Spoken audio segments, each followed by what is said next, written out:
C'était un match rude, on s'était préparé pour ça, on savait que ça allait être un gros défi physique. Voilà, on l'a tout de suite vu, les 20 premières minutes c'était très, très intense. Ouais, il a fallu bien respecter le plan jeu, ce qu'on avait préparé, bien tenir le ballon et s'envoyer en défense, et c'est ce qui a fait qu'on a pu l'emporter. Non, mais je pense que ça a été surtout un match collectif où il a fallu répondre présent parce qu'on a beaucoup défendu et ça a été très très engagé tout au long du match et surtout sur cette fin du match qui a été voilà, compliqué au vu des conditions climatiques aussi où on n'y voyait pas grand chose. Mais voilà, ça a été un match très engagé comme on le savait qu'à chaque fois qu'on va là-bas et c'est bien, comme on l'a dit déjà, d'avoir amené la victoire du Munster. Bah, surtout, on se rend compte que quand on va être amené à jouer les premiers rôles dans une compétition, il faut très souvent montrer plusieurs visages. Plusieurs visages adaptatifs ou en tout cas en mesure d'être agile dans les choix de jeu, les choix qui se proposaient à nous.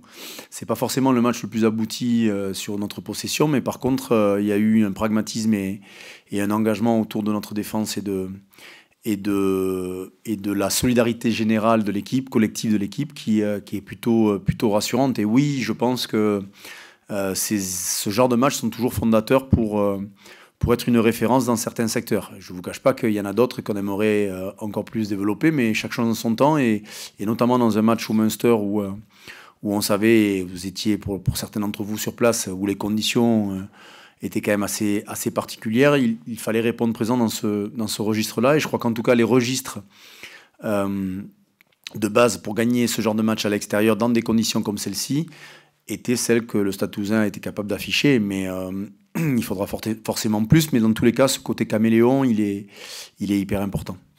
Oui, bien sûr, elle nous a bien lancé, elle nous a permis de prendre des points importants, notamment à l'extérieur. Mais voilà, on connaît trop bien cette compétition pour savoir que rien n'est fait après une journée et que si on valide pas cette victoire avec le match de dimanche à la maison, elle aura servi à rien et les compteurs seront remis à zéro.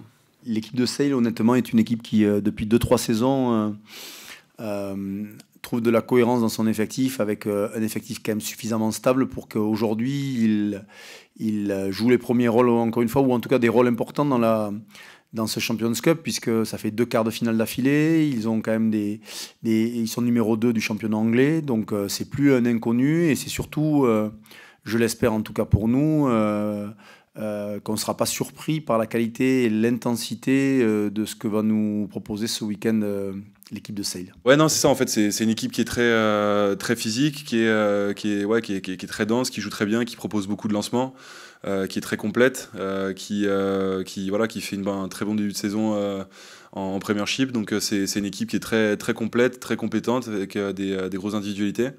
Donc non, on s'attend encore une fois à un gros combat, et on sait que le plus dur est pas du tout fait.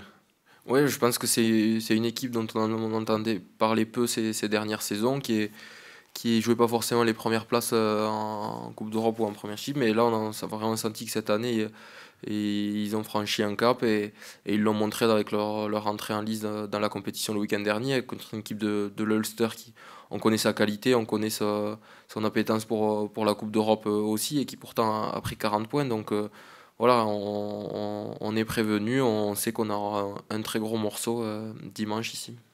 Ben, c'est sûr que c'est toujours compliqué quand t'es pas sur le terrain. Le début de saison a été un peu compliqué parce que voilà, j'ai subi une opération et il a fallu revenir. Mais voilà, on a bien travaillé aussi avec le staff. Et ouais, il y a eu ce petit hématome qui est venu un petit peu embêter pendant 3-4 semaines. Mais voilà, c'était rien de méchant. Et voilà, maintenant j'essaye quand même de profiter, d'être heureux d'être sur le terrain.